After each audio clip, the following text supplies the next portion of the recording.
Hello guys, आज हेर्नुस् हाम्रो धेरै पछि पानी पर्यो है।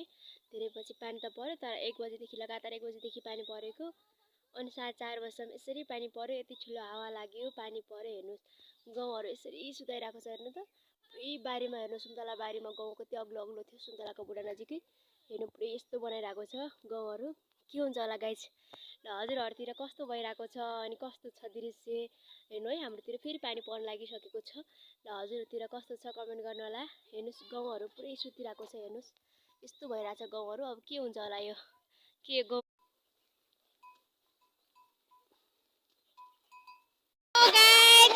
पानी परेर विद्यार्थीहरु यसरी बसिरहेको छन् गोठामा। हामीले पानी भएर देखाउँछु म। हेर्नुस् है पानी पर्यो।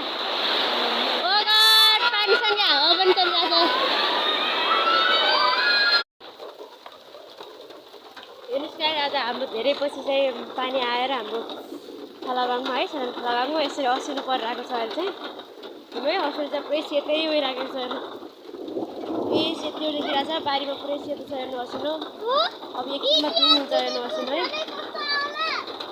हेर्नु गाइस असिनो यसरी असिनो परिरहेको छ। ओ गड, असिनो पानी हेर्नु, पानी यस्तो पानी परिरहेको छ।